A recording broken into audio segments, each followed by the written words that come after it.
Welcome to I Scream, You Scream, your weekly scoop of the most chilling histories, mysteries, and paranormal perplexities. My name's Gina. And I'm Kathryn. And this month we are telling stories that have to do with bodies of water while we enjoy ice cream floats. If you already know us, welcome back, and feel free to join us on Patreon. Money, money, money, Kathryn. Money, money, money. Can't live with it, can't live without it. But the best thing you can do with it is invest, which is why today's sponsor is Glow Bear Money Coach. If you are ready to start investing your money, but you're not really sure how to go about it, visit getlazynow.com. In the meantime, grab a spoon and let's dig in. Let's do a float check-in. Are you having the same as last time? Well, okay, remember when I said I was going to do something different every time? I'm not. That's because fine. we still have peach ice cream. Yeah. And in fairness, it does feel like we recorded the last episode about 2 days ago.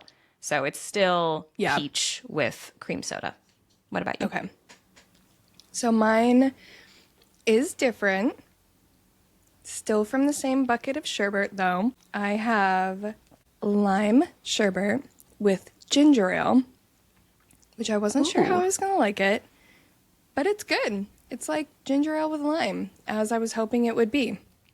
That sounds delicious and good for our stomach. It's very refreshing. Yeah, it's very refreshing. I didn't have time to go get the whiskey ice cream, so I'm going to try, before our next recording, I'm going to try to go down to Purple Door, which is the place that has the whiskey ice cream, and see if I can finally do my whiskey and ginger ale float. Sweet. I hope that when you eventually do it, I hope it's as delicious as it is in my head. It seems like it would be perfect. Girl, me too.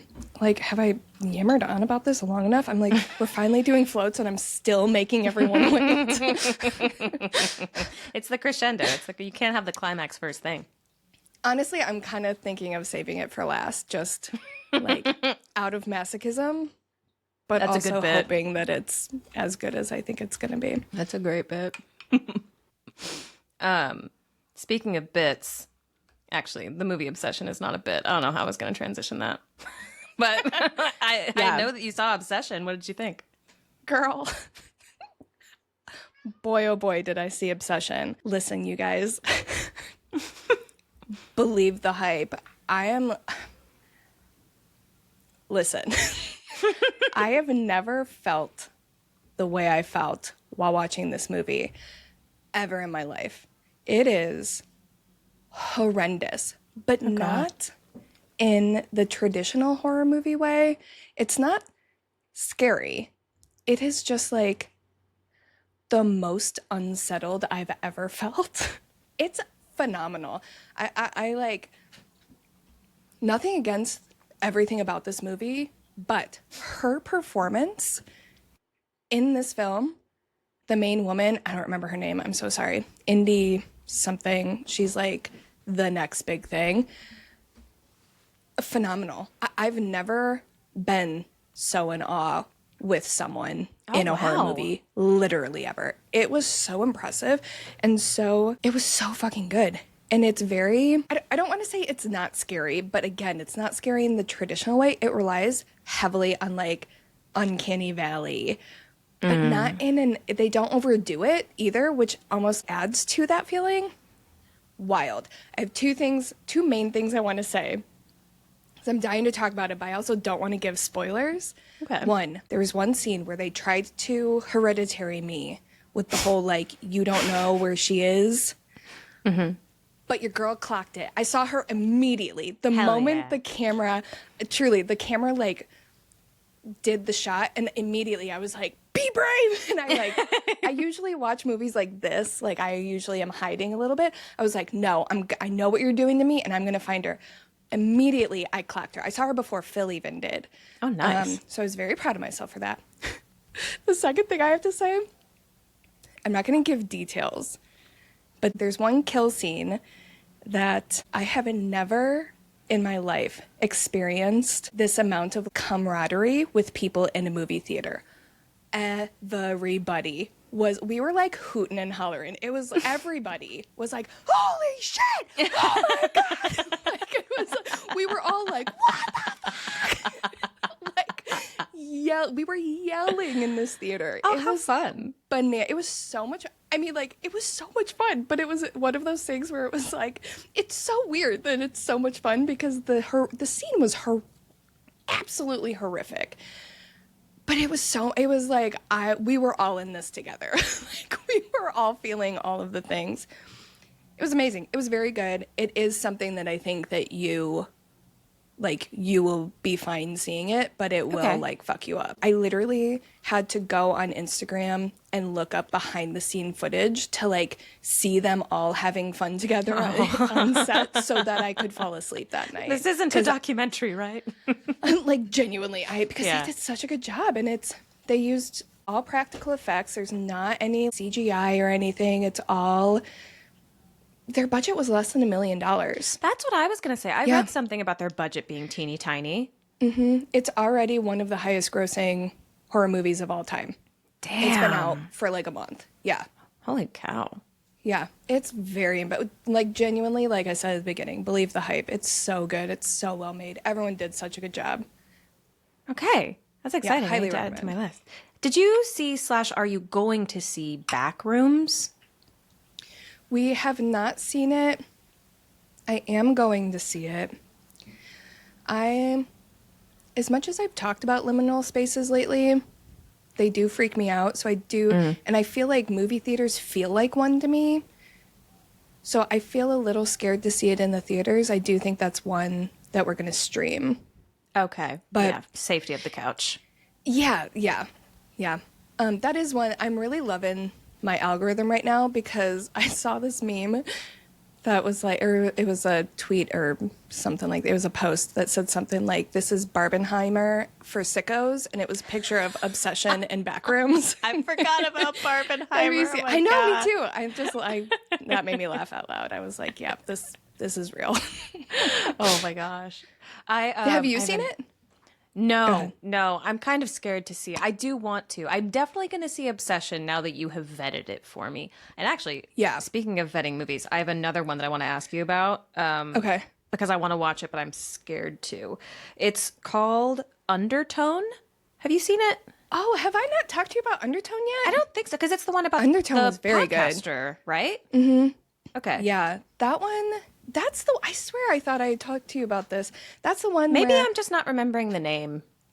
I could be thinking, I'm trying to think of who else it would have been. Maybe I didn't tell you, but yeah, we went there, and it's very, like, Blair Witch coded. Not a lot happens, and you have to be in the right mindset. But it's one of those movies where I'm like, listen, if you like extreme horror and your favorite movie is Saw or whatever the hell, this movie is not going to be for you. If you're more into, like, the Blair Witchy kind of psychological, it's what you don't see that is terrifying. I think you would really like Undertone. I mean, it's a good movie. It's about podcasting. I mean, it captures the feeling of the reason why I only have one headphone in at a time. Ah, yeah. Because of this movie. You know what I mean? All right. Yeah. Yeah, I think you'd be fine with that one. It is scary. It's creepy, I'll say. I did. You'll be proud of me. I think you'd be fine with it. I watched Weapons recently, and I was fine. I was Did okay. you? Mm-hmm. Yeah, Tom and I watched it together. I mean, I was scared. It's the most scared I've been watching a movie in a while, but it wasn't, like, I'm not traumatized by it. It was a very good film. Yeah, so good. I love that movie. Yeah, that lady was super creepy. I can't remember what her name was. Evil Amy clown Madigan. witch lady. Yes. Amy Madigan. married to my one true love, as Phil would say. I mentioned one time that I had a little bit of a crush on Ed Harris in the 90s, and Phil will not let me live it down. That's how Tom is. That's how Tom is with Oscar Isaac. Every time he sees him, he's like, "Oh, there's your boy." That's what Phil says. He's like, "There's your boyfriend." I'm like, "Oh my god!" I thought he was just really. I thought he was a great dad and stepmom. That's it. Like, that's hot. Being a great dad is hot. Yeah. Anyway. I did. I'm excited for the Scary on Top today because it has big Phil energy, and I am gonna tease you with that and make you wait. Oh no, I'm scared. I want to go look at it now. I'm so scared. Okay. Anyway, No. we have a lot to get through before We Scary do. on Top. And I Yes. know basically nothing about your topic today, so please enlighten me. Okay, will do. This week I am going to be talking about La Llorona, and I was going to start this episode just reading to you the story / legend of La Llorona, but when I went to look for a write-up of the actual story to read, it became very clear that that was not possible, not because her story is hard to find. Quite the opposite. Her story is so prevalent and widely shared that not only are there numerous different versions of her story, but her origin, like the one true original story that I was trying to find, is heavily disputed to this day. There isn't really one original version of her story. There are many, many, many. So I will say I chose this story for Bodies of Water Month because one of the key elements in her story is that she shows up along the banks of rivers. The version I know says that she will lure sinful men wandering along the banks to their demise, kind of like a siren-like ghost situation. I will tell that story later, do not worry. Thank God. But right, but I'm front-loading this explanation instead of just telling you the stories because there are elements of her story that I'm going to talk about that also have to do with water that are much, much darker and very, very sad. And it would make me feel strange if people thought I chose it for those reasons. So I just wanted to clarify. With that being said, I will give a content warning for severe depression / mental health issues, also pregnancy and child loss, specifically child murder.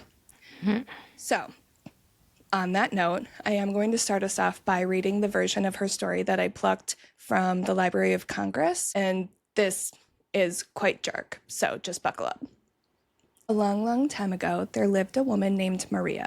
She was the most beautiful woman in all of Mexico, and she herself knew it too.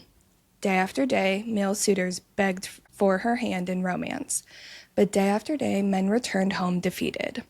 This was the livelihood of Maria until a dashing young gentleman galloped into town and turned Maria's life upside down.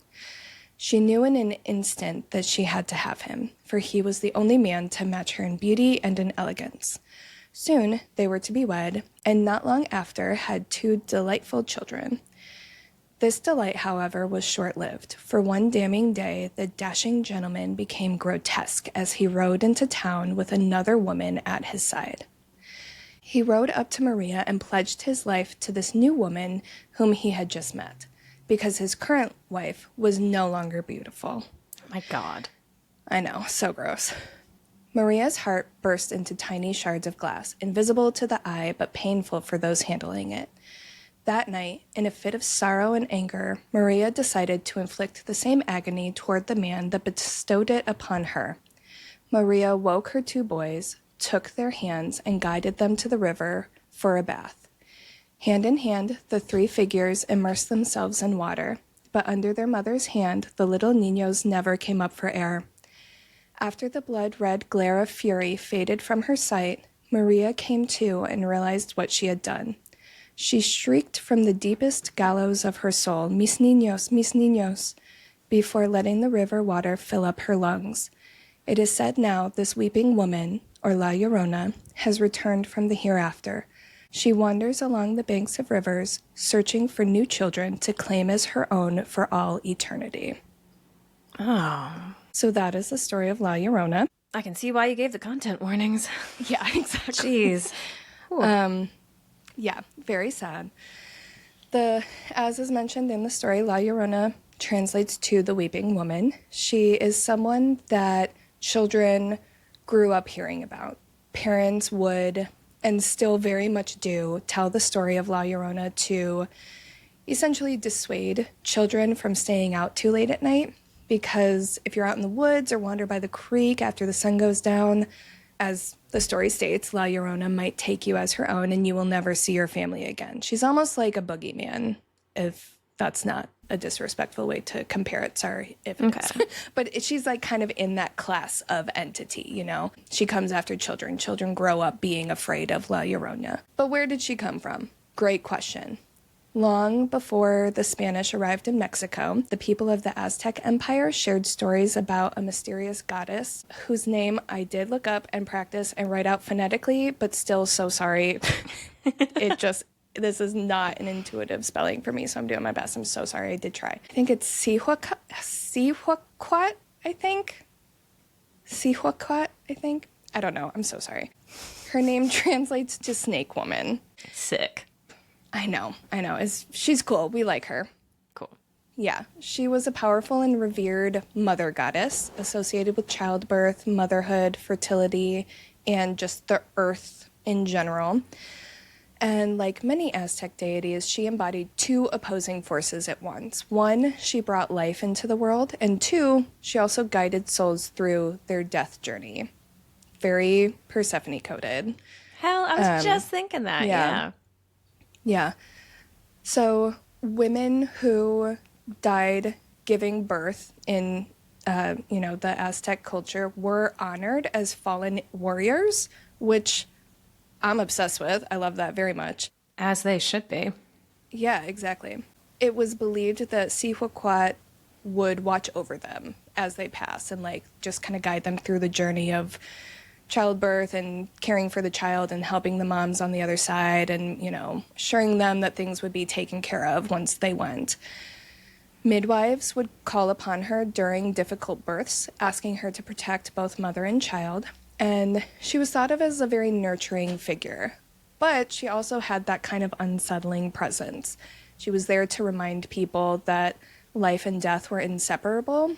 If you are born, you must eventually die, and she will be there for you for both milestones, essentially. As the Aztec Empire reached its heights, stories started to spread of a strange woman appearing after dark. And she was dressed all in white, and she wandered silently through the streets before eventually breaking into absolutely devastating sobs. These accounts were later preserved in the Florentine Codex, which was a 16th century ethnographic manuscript that documented the culture and history of the Aztec people. And according to the Codex, witnesses allegedly heard the woman in white call out, my children, where are you? My children, we must flee this city. So it was a very ominous, something's gonna happen, we need to go, where are you, come with me type energy. No one knew exactly who she was or what she was doing there or what she wanted, what we were trying to flee from. Everyone was just very confused about what was happening with this woman in white. But many believed that it was Sihuaquat who was mourning a terrible future that only she could see, kind of like a prophecy type situation. And the children that she was calling out for were not literal kids, but the people of the Aztec nation, all of her children, basically. Her cries were eventually remembered as one of the 8 omens said to have appeared before the arrival of the Spanish in 1519. This omen appeared alongside reports of blazing comets, mysterious fires, various strange visions from numerous, deities and citizens, etc., prophets, I guess, if you will. And the weeping woman became a symbol of the coming catastrophe. Soon afterward, Hernan Cortez and his forces entered the Valley of Mexico, and within just a few years, the Aztec Empire would fall. And to later generations, Sihuaquat's lament took on a whole new meaning. Rather than simply warning of disaster, she kind of became this symbol of grief in general, and she was thought of as this grieving mother forever searching for her children.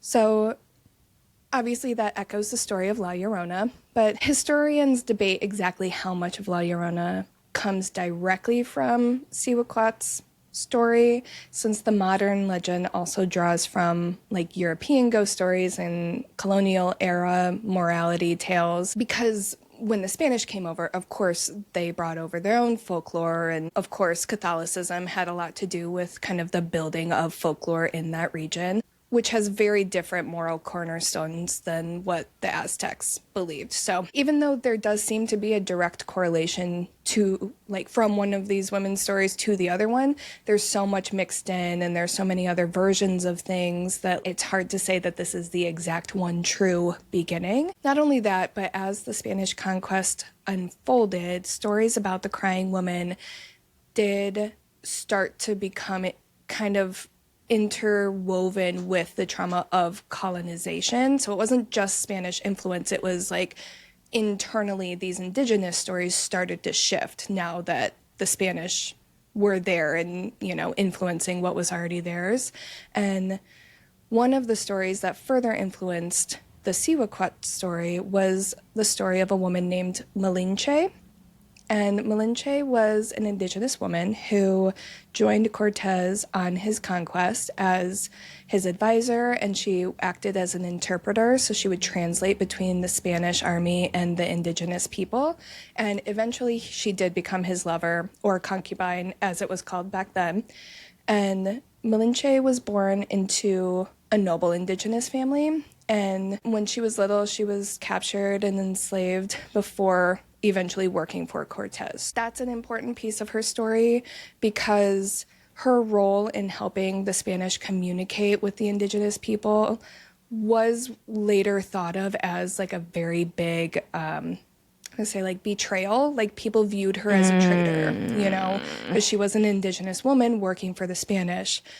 But many modern historians argue that her circumstances left her with really no actual choices. Her options were likely either help the Spanish or die. So culturally, she is viewed as like a villain or traitor or whatever, but her story, as we've seen so many millions times before, is a lot more complex than that. And we understand that now, and it's discussed in more complex terms now. But at the time, there was no room for complexity. That is just who she was. She was an evil figure to the indigenous people. And the more negative feelings people had toward her and the further colonization went on, her real story kind of started to morph. She wasn't just his concubine. She kind of became this evil entity that eventually did drown the children that she had with him after Cortez abandoned her to go back to Spain. There is no historical documentation or evidence whatsoever to prove that that actually happened. I'm thinking of it like, what is the most violent, evil thing a woman could do? Yeah. And that is what they assigned to her. Especially when it's like based on the version that you told right at the top, especially if it's murdering your boys. Exactly, yes, yeah. I didn't even think of that. Yes, yeah. So as the story kind of started to spread, we started to see the story of Malinche combined with the Siwakwat story, and that's when things started to change from family to family. It became this cautionary tale, if you will, that depending on what parents were trying to caution their children about, they would change pieces of the story to kind of fit the narrative, and that is where we start to see La Llorona as her own sort of character, even though pieces grew out of these other women's stories. There are historians that will argue that she was not, her story was not created in Mexico or the Aztec region. A lot of people claim that oral traditions in Spain were kind of her origin, but I think it's just one of those situations where, you know, she as a character did start in what was the Aztec region, which is now, predominantly Mexico, also Guatemala, El Salvador, Honduras, Nicaragua, and Costa Rica. But because of the Spanish influence, a lot of people claim Spain as her origin as well. So I think it's just 6 of one, half a dozen of the other. I think that both things are true, but she wasn't named until after the fall of the Aztec and when it became that kind of Central America region. You know what scares me even more than ghosts? My bank account. and especially saving for retirement. If you feel the same way about your own retirement savings, fret not, little spoons, because we've got something to save you from yourselves. Our friend of the pod, Chloe, aka Chloe Bear Money Coach, and founder of the Lazy Investors course, is teaching women how to build wealth without turning into a finance bro. If investing feels confusing, overwhelming, or just downright terrifying, download Chloe's free investing guide at getlazynow.com. It walks you through how to build wealth the lazy way, which I can personally attest to because I've been using her services for many years, and you all know how lazy I like to be. Effort, gross, hate it. If you hate it too, visit getlazynow.com to grab the free investing guide from Chloe Bear Money Coach. That's getlazynow.com. Regardless of where she came from or what version of her story that you hear, there are basic elements that the standard Llorona story always has. 1, something heartbreaking happens to her. 2, she has a mental breakdown. In a fit of either grief or rage, she drowns her children. Some stories are starting to do away with the drowning, and it's just like she does something terrible. Like, there's still an element of her losing her children, but we're kind of in an era where that's kind of shifting a little bit. But child loss seems to be like the main key, whereas like the drowning used to be the key, and now it's just general loss. 3, after realizing what she has done, she dies by suicide, and then final form, her spirit wanders near rivers and or waterways, sometimes just the woods in general, depending on the version of the story, and she is crying out for help in some capacity, often for her children. But again, things are changing, so not always for her kids, just crying out, sobbing in general. So this is where we get the version of the story used to get children to, come home before the streetlights come on. It wasn't until the 19th century, when the story started to spread into the American Southwest, that the legend started to grow into the version that I knew, which is the one where she lures men. And at that point, it was still just in oral traditions. We don't have any documentation of that version until well after the 19th century. I don't know when the first official documented version of that story was, but I do think that it wasn't until like mid-20th century. I think it was a long time. That's way later than I would have thought. Yeah, I'll get into that a little bit, but I won't go into too much detail just because I'm not 100% sure, but that is a very, very recent version of her story. Well, and I guess too with folklore, like it's hard to pin down the first version of anything because it changes so much over time that like what do you mean by first version, Right. So yeah, that makes sense. Even the Siwakwat story, it's like that wasn't really La Llorona yet. Mm-hmm. That was about her protecting people. That wasn't about a woman having something horrible happen to her and because of her. It was kind of the opposite. Right.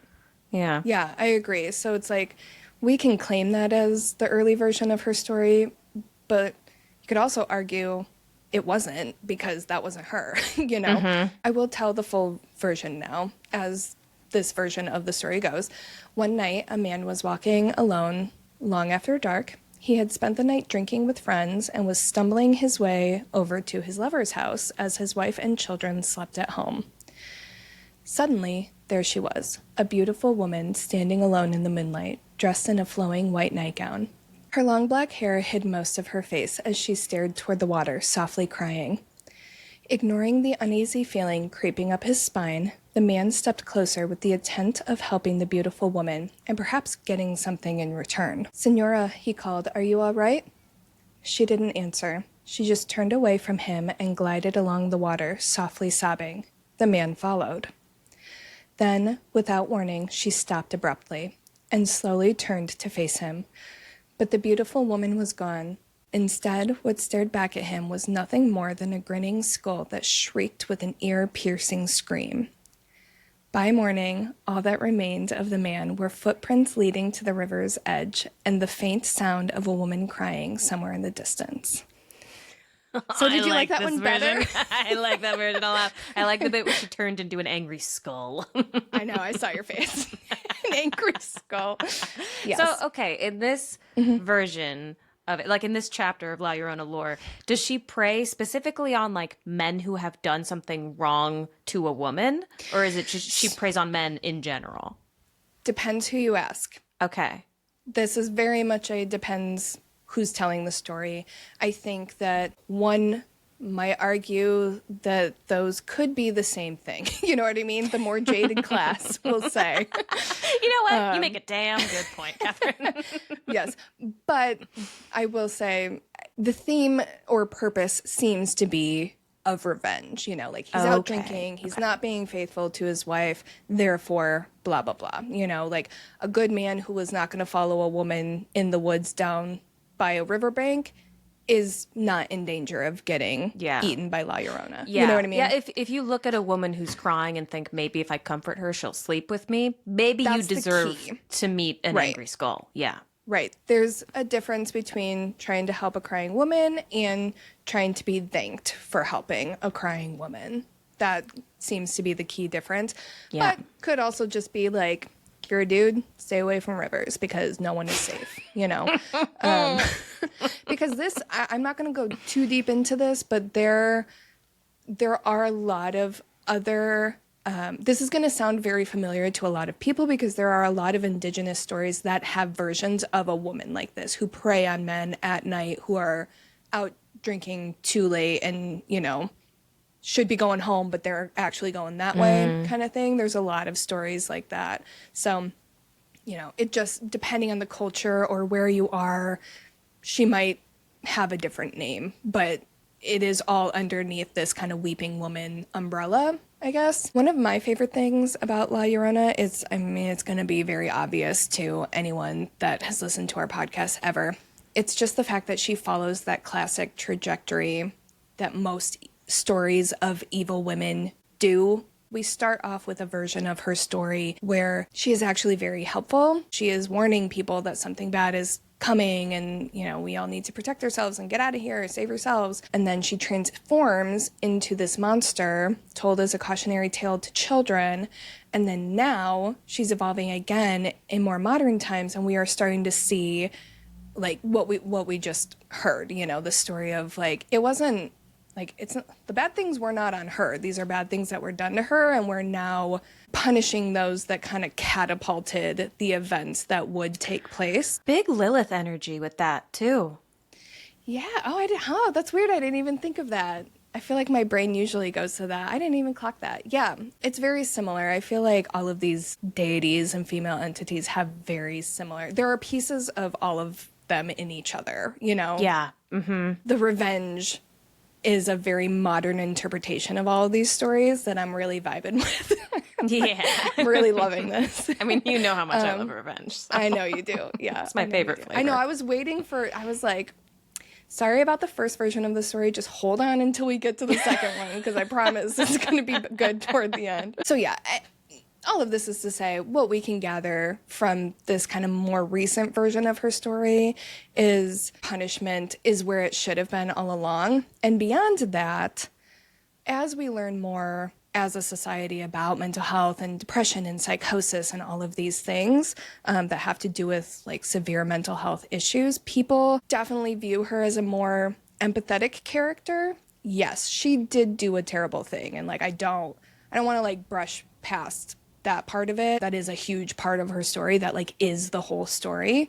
She is paying for all eternity for that though. She has been punished for her wrongdoing. It's just that in these more modern versions, the men are being punished finally as well. Mm-hmm. All of this is to say, it doesn't matter how empathetic her story is or who she is as a character. Doesn't make her any less terrifying because the result is the same. Doesn't matter whose fault it was or who you want to point a finger at or anything like that. She is still a figure who wanders around at night snatching up little children.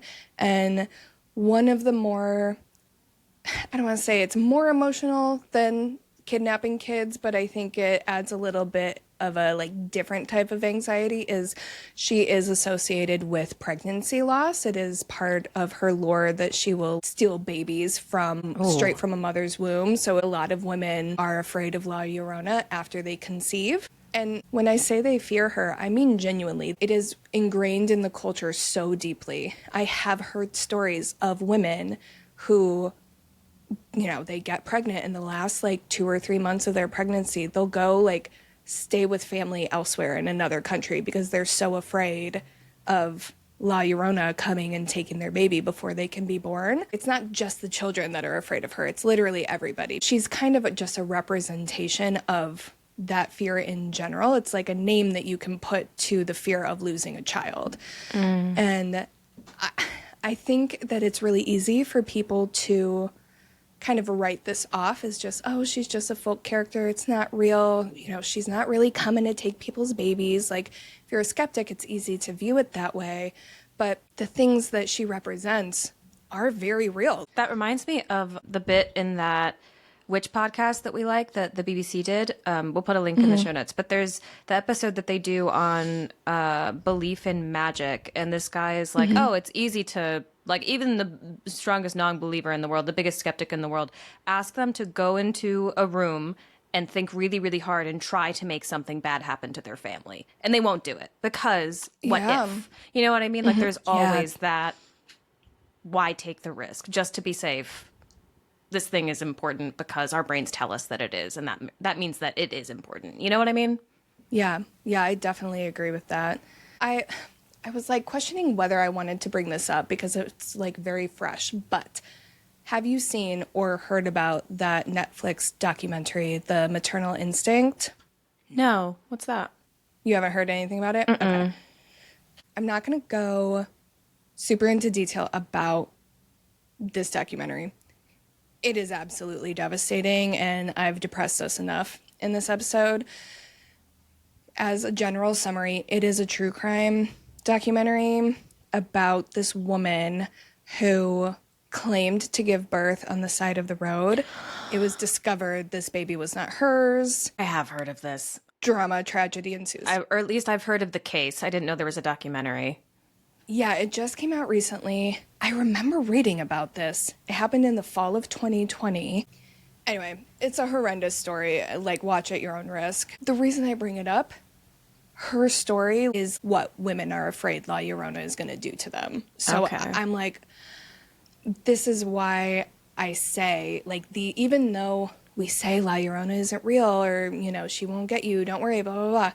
Like, these fears really are valid. Like, these things really do happen. So it is worth sharing these stories, whether or not you believe in ghosts, God, that's terrifying.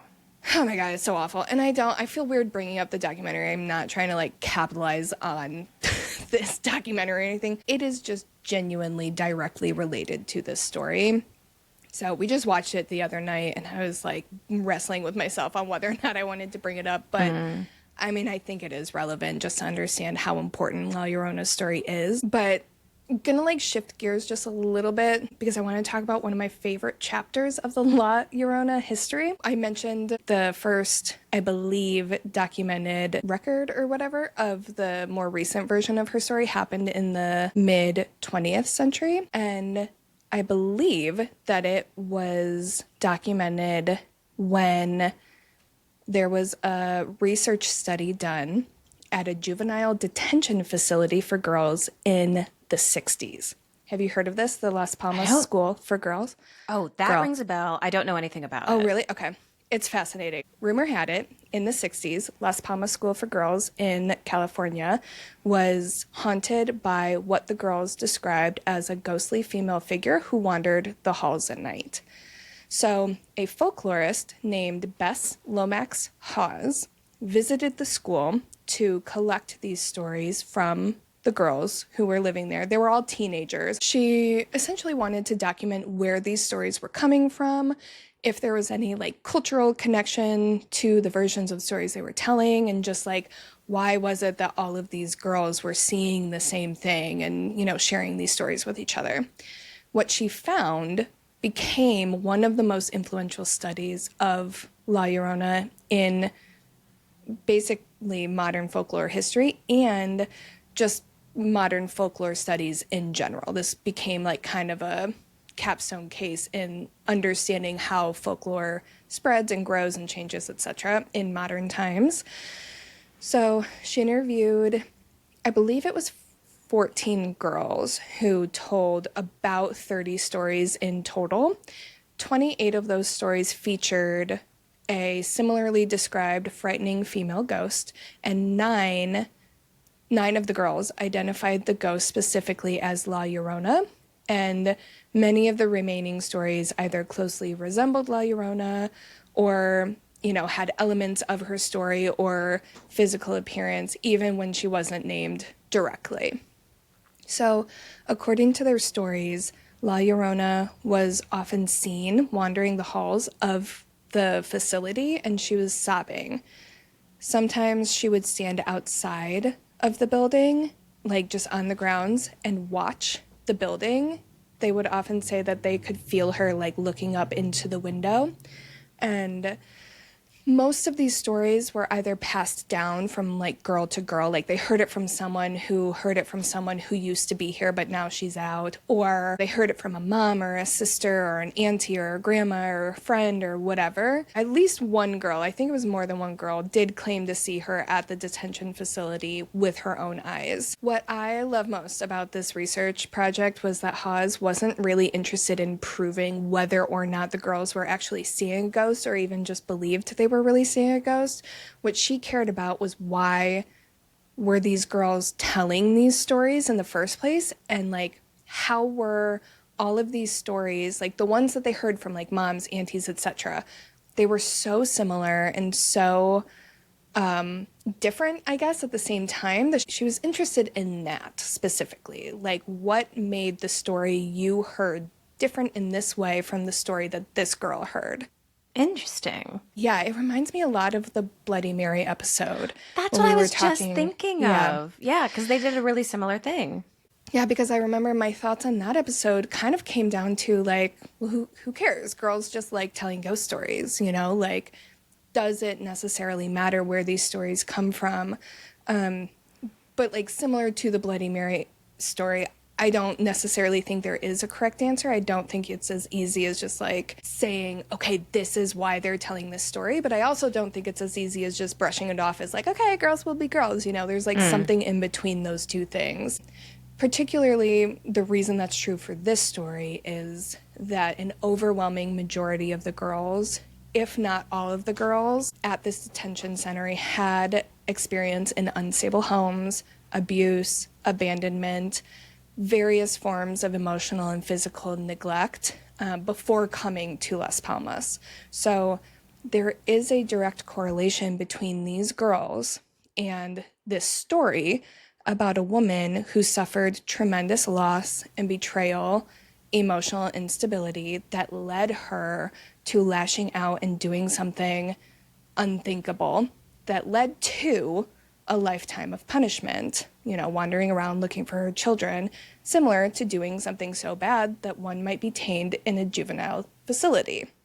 So Hawes basically concluded that La Llorona had become sort of a shared language for the girls to express emotions that were otherwise either difficult to discuss or something that might be seen as weakness. Rather than saying, I feel scared, I was abandoned, I wish I could go home, these girls could just tell a ghost story that shared all of those individual things. And the legend gave shape to these very real feelings that these girls had about loneliness and guilt, but also just like the fear of the unknown. Like, who knows what's going to happen after we get out of here, That fear of the unknown could be communicated through La Llorona. So what started as a story about like a terrifying and mysterious woman kind of has stayed a story about a mysterious and terrifying woman. What has changed is the things that make her so mysterious and terrifying and why her story is shared. It's not like the elements of the story haven't really changed at all. It's the reason for and the context within these stories are shared that has changed significantly over the years. I just find her fascinating. That is absolutely fascinating. And I knew none, like the extent of my knowledge was that one song that everyone knows. And also water and the death of children. And I didn't know how those things all played together. Yeah. Yeah, it's wild. It goes so deep. It does. And it feels very, I feel like every time we do an episode about like a quote bad woman, Yeah. I'm always like, oh, it's indicative of the wider female experience. And I feel the same way this time. Like, I'm not trying to make it a big grand thing, but it's just like, I do think the masculine presence in her story is really interesting. Mm-hmm. And I'm struggling to put it into words because her story is just like, a horrible thing happens to her and then she does horrible thing. But also she doesn't really seem to have any agency in any part of it. Like, yes, she does in the story kill her kids, but she was having a mental breakdown and when she comes to, she regrets it. And yes, of course, she still did it. It is still her fault. But there's a reason why we have not guilty by reason of insanity. You know what I mean? And so it's just like she's such this terrifying, evocative figure, which in versions of the folklore, I mean, how much did she really have a say at the end of it? I don't know. It's just interesting. It's fascinating. I'm also intrigued to see how the folklore is going to change and the bits that people relate to and the bits that stay the same. Yeah, I do like that the piece that has stayed the same is that she is still deeply mourning for her children. There isn't really a version of her story where even as this like evil entity, she's not like, fuck them kids. You know what I mean? Like there is always that piece of her that like at her core, she is a mother. Like that is the thing that she is and always will be. It's just the whole like, even just the bad stuff about her own children. Like she is now looking for other kids. And it's like, well, who the fuck are you trying to take someone else's kids after what you did, you know? Yeah, true. But it's like, that is, I don't want to say universal experience, but like that is a thing, you know, that is like that's such a deep sign of grief, you know? Yeah. Well, yeah. You'll be glad to know I found us some lighthearted stuff. I was going to ask you if I was going to say, do you have something lighter for me? But I was scared that you didn't. So I do. Good. All right. So despite knowing very little about La Llorona, I did suspect this was going to be a dark episode. So I looked up funny ghost stories. Oh, nice. Okay, cool.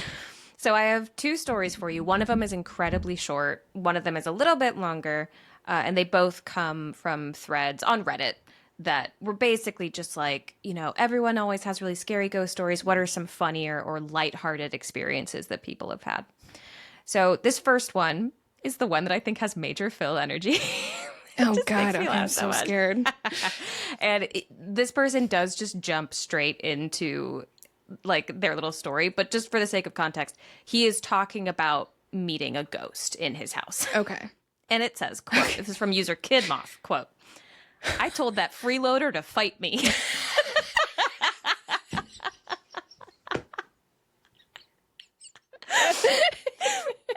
You see why? Yeah. All right, that says, I told that freeloader to fight me, and by golly, they did.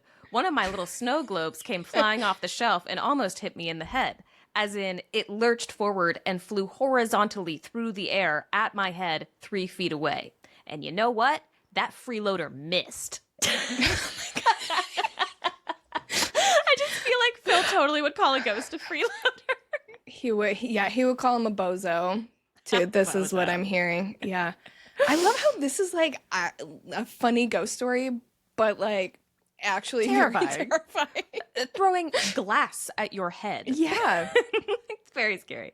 All right, this next one is more lighthearted. I do enjoy this one. It's from a user called Mike the Cleaning Lady. And it says, I've had more than a few not so serious paranormal encounters. One of them really stands out in my memory, so it's funny you should ask this question. When I was 19, my parents bought a big old house on a huge wooded lot. The place was originally built in 19-something, and the original owners both died in the house and were interred on the property, neither of which was anything unusual at that time. They were also heavy spiritualists, members of a Christian church that was into seances and whatnot. And the cellar, which contained an actual chapel, looked like something straight out of an Ozzy video. Needless to say, I loved the place, and weird stuff happened on an almost regular basis. The first thing we noticed was that nothing could be left burning unattended. Candles, Cigarettes and even incense would go out within a minute of being left alone. Then there were the flare people. Always two little balls of light that would change colors and move at roughly walking speed around the roofline, usually in the late afternoon. Then things got really goofy. I'm a rock musician in a family of musicians of varying genres, so everyone I've ever lived with knows not to touch the settings on my amp. I had a Marshall half-stack at the time, and one night I hit the power button without looking for anything unusual. And within seconds, the walls shook and the windows nearly shattered from the ungodly feedback coming from the speakers. Oh my gosh. I killed the power and noticed that every knob on my power unit was cranked to maximum. I would never have done that, not even in a drunken stupor, and neither would anyone else in the house. So I went way out on a limb and decided to talk to the original owners. I said, Eli and Jeannie, the original owners' names, I know you like having fun, but can you take it easy on the levels? That almost destroyed my cabinet, and those things are expensive. Half a second after I said that, two guitars hanging on the wall both went whang, as if someone struck the strings, and the amp thing never happened again. Wow. I just thought it was cute that they were just like, sorry. Yeah. Won't do it again. Like, all right. I also love the fire thing because that's such a, we're taking care of you. Yeah, that's what I was thinking. When you first said flame, I was like, ooh, yikes. Yeah. In my head, I was like, okay, it's feel good. It's feel good. I thought when I was reading it for the first time that it would be like, oh, it would catch on things and we'd have to panic and put it out. Right. But, like, what a lovely, it's such a helpful ghost. Yeah. So these freeloaders are really, they're not freeloading. Oh my God, that was so funny. I thought that story was not feel good at all. It was just the way it was told. That first one with the freeloader cracked me up. The way they told it. Freeloader. That's so funny. Like, my God. Yes, but if you have any stories, funny or not, that you would like to hear us read on the podcast, feel free to send them to icecreamyscreampod@gmail.com. You can also leave us a rating or review wherever you listen to podcasts. That really helps us out, so thank you if you do. And as a quick reminder, we do also have a Patreon. If you would like to see more from us, we do post there really regularly, so make sure to check that out. Link is in the show notes. And until next time, little spoons, keep it cool. And keep it creepy.